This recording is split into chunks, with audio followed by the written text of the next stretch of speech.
Bon dia a tothom, buenos días, feliz Navidad, Merry Christmas, Bon Nadal y en ruso no, ya no me acuerdo. Bueno, es un verdadero privilegio estar aquí con todos vosotros celebrando la Navidad. Y bueno, a propósito de la Navidad, os he traído un mensaje que tiene que ver con el sentido y la grandeza de la encarnación que hoy celebramos el día de Navidad. Todo ser humano se ha preguntado alguna vez, de una forma u otra, a lo largo de su vida, por el sentido de su vida. Toda la humanidad, a lo largo de su historia, por el sentido de su existencia, por el sentido de la realidad. El hombre, por el hecho de ser hombre, el ser humano, por el hecho de ser humano, se pregunta esta ineludible pregunta por el sentido, el significado, el propósito. Preguntas como, ¿para qué fui creado? ¿Hacia dónde se dirige la realidad? ¿Cómo debo actuar? ¿Qué sentido tiene todo esto? Sentimos el peso ineludible de estos interrogantes precisamente porque somos humanos. Y bien, toda persona, haciendo uso de su libertad, puede escoger, a mi modo de ver, tres actitudes para enfrentarse a estas grandes preguntas que sentimos latir con toda su fuerza en el fondo de nuestro corazón. Hay tres actitudes que quiero resaltar para analizar y luego desmenuzar en más profundidad. En primer lugar, está la actitud que quiere acallar y quiere negar estas mismas preguntas. Esta opción consiste sencillamente en entregarse al placer de la vida, evitar el trabajo que conlleva buscar la verdad y acallar y negar estas preguntas. Yo creo que nuestra cultura consumista muestra el genio por excelencia de esta tendencia, de esta actitud a la hora de enfrentarse con estas preguntas. En vez de estimularnos e invitarnos a hacernos estas preguntas, nuestra cultura nos abruma con una vorágine de mercancías, de distracciones que consiguen que no nos cuestionemos nada. A fin de cuentas, esta actitud nos dice también que estas preguntas no son solo arduas y hastiosas, sino que no tienen ningún sentido, que son absurdas. ¿Para qué preguntarte por Dios cuando puedes preguntarte por la forma más rápida de ganar dinero? ¿Para qué preocuparte por la salud de tu alma cuando puedes comprar ropa en Zara, en Nike, Adidas, lo que sea? Esta actitud, en definitiva, nos aparta, nos aleja de estas preguntas y nos ofrece una falsa promesa. Nos dice que si nos distraemos, nuestra vida será más sencilla, ¿no? En segundo lugar, está una actitud que consiste en la experiencia de la desesperación y el desconsuelo. Esta actitud nace con el impulso, con la intención de efectivamente dar una respuesta a todas estas preguntas, pero tras constatar la pequeñez de nuestra existencia, tras darse cuenta de nuestra fragilidad ante lo inconmensurable que es el cosmos entero, uno se rinde, tira la toalla. Dice, al fin y al cabo, ¿quién soy yo para decir cuál es el sentido de esta mi vida, ¿no? ¿Cuál es el sentido último y auténtico de la realidad en su conjunto? Después de todo, del polvo nací y al polvo volveré. Entonces esta actitud nos aboca a la desesperación, al desconsuelo. Y en consecuencia nos vemos abocados también a caer en la primera actitud. Porque para apagar y acallar el desconsuelo nos distraemos. Nos atiborramos de mercancías y de distracciones. Ahora bien, a pesar de abandonar ese primer impulso que caracteriza esta actitud, por mucho que nos distraigamos, late en el fondo de nuestro corazón esa desilusión inicial, de tal forma que cuando los placeres se desvanecen, sale a flote y nos sentimos irremediablemente atrapados en una sensación de derrota. Y ese malestar del que intentamos distraernos nos envuelve. En tercer y último lugar está la actitud propiamente religiosa. Cuando el hombre indaga dentro de sí y siente el estrépito, el clamor de estas preguntas y de estos interrogantes, en vez de dejarse vencer por la indiferencia o el desconsuelo, el hombre hace todo lo posible por penetrar y por descubrir la verdad y la respuesta de todas estas preguntas. Pero para ello se da cuenta de que debe dar un salto, debe trascender los límites de este mundo terreno para adentrarse en un terreno que le es desconocido, que le resulta misterioso. Así pues, la nobleza de esta actitud religiosa, consiste en hacer todo lo posible por penetrar y descubrir ese misterio, persiguiéndolo con todas sus fuerzas. Para ello, la actitud religiosa impulsa al hombre a trazar una especie de puente para conectar al hombre con Dios. La religión, a lo largo de su historia, y dependiendo y a pesar de las distintas modalidades que se han creado, consiste en crear templos en espacios sagrados para que el hombre pueda entrar en contacto con ese misterio que intuye, pero que no aprende, que se le escapa. Llegados a este punto, me gustaría preguntaros, de las tres actitudes, ¿cuál creéis que es la más razonable? ¿Cuál de ellas nos hace más auténticamente humanos, en sintonía con nuestra verdadera naturaleza? Fijándonos en la primera actitud, preguntémonos, ¿debemos realmente creer que una actitud de indiferencia y pasividad ante las preguntas más apremiantes y más fundamentales de nuestra condición humana es una actitud razonable? No. Fijándonos en la segunda, preguntémonos, ¿debemos realmente renunciar al esfuerzo por descubrir la verdad más importante de nuestra vida? ¿Debemos acobardarnos ante el tamaño y la inmensidad impotente del misterio? Aunque haya motivos para simpatizar con esta actitud, no resulta ser del todo razonable, porque a fin de cuentas sigue eludiendo la pregunta y los interrogantes más importantes de nuestra vida. En consecuencia, la actitud propiamente religiosa parece ser la más razonable que se nos presenta.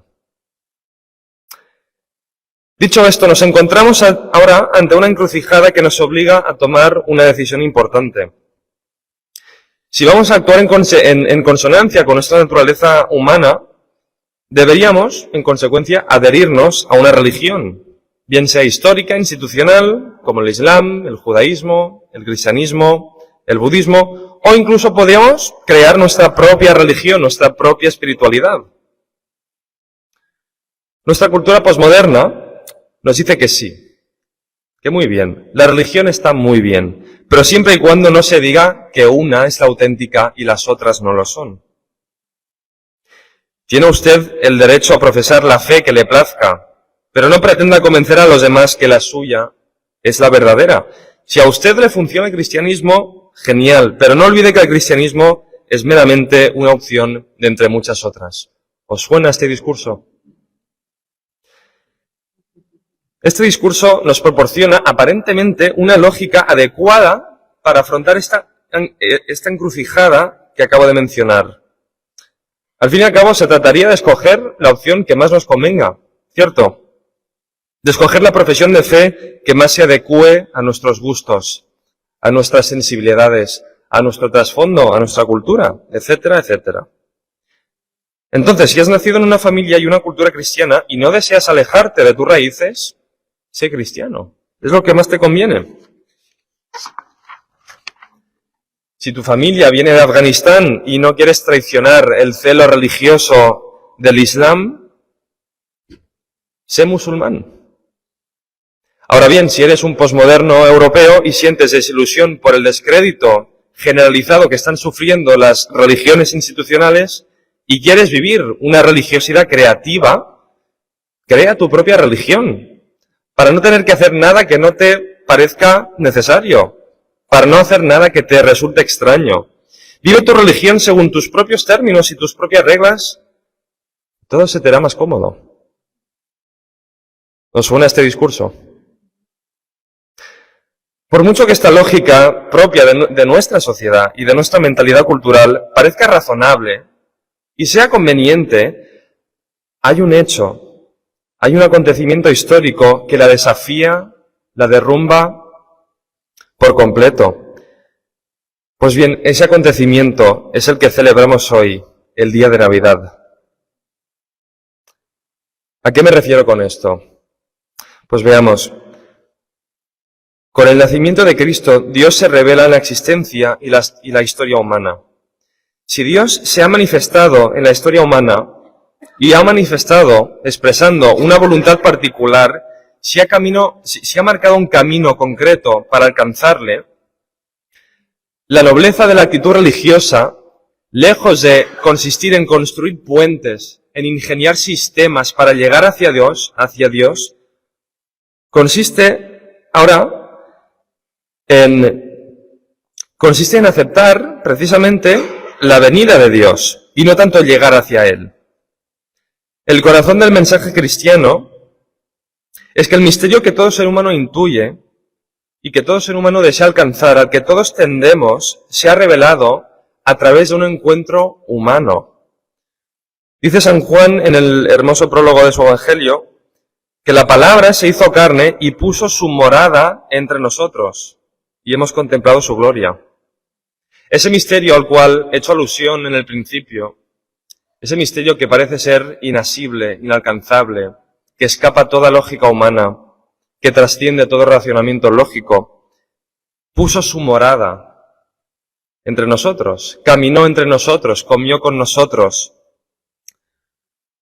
se echaba siestas, reía, se divertía, lloraba, padecía.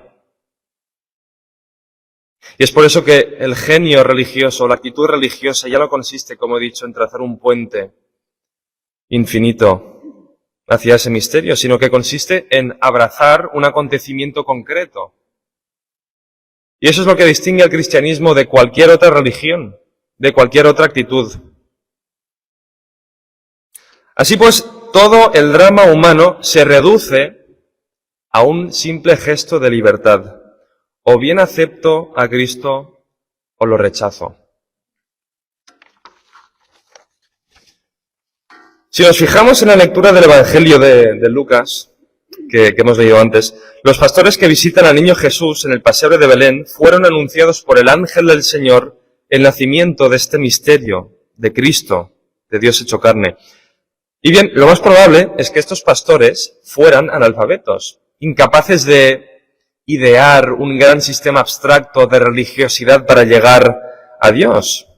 Seguramente no conocían las obras de Platón, no conocían los poemas de Homero, pero el intelecto, el esfuerzo humano que caracteriza el genio o la actitud religiosa fuera de Cristo no les fue requerido.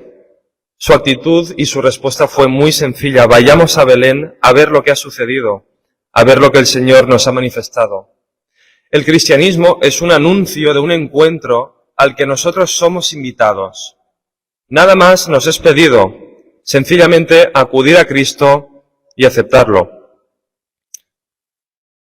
Dios nos ha alcanzado mediante su Hijo Jesús, entregándosenos en forma humana para que podamos, en última instancia, convivir con Él. Contemplarle, pero también convivir con Él, igual que convivimos con un amigo.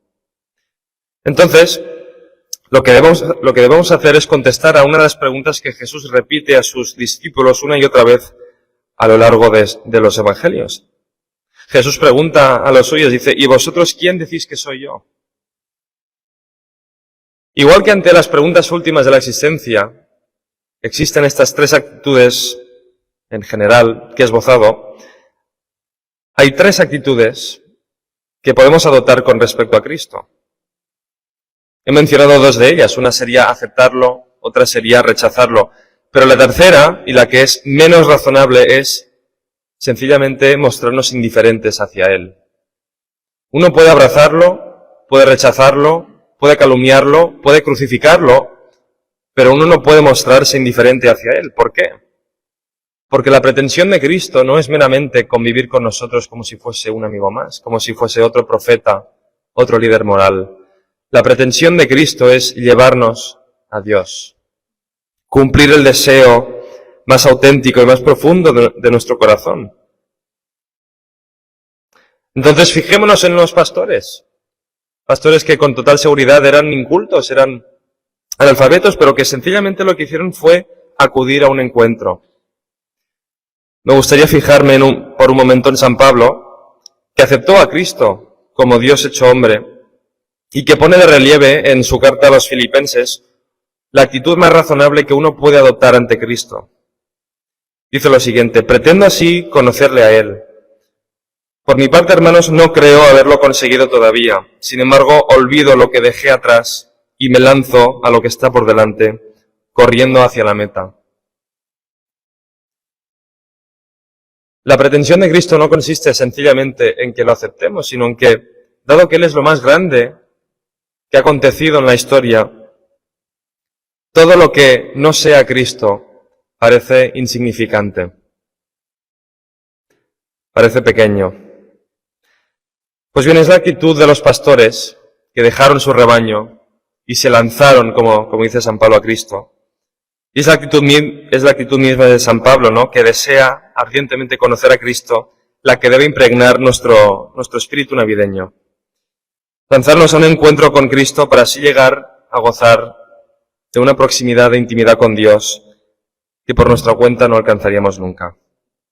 Feliz Navidad.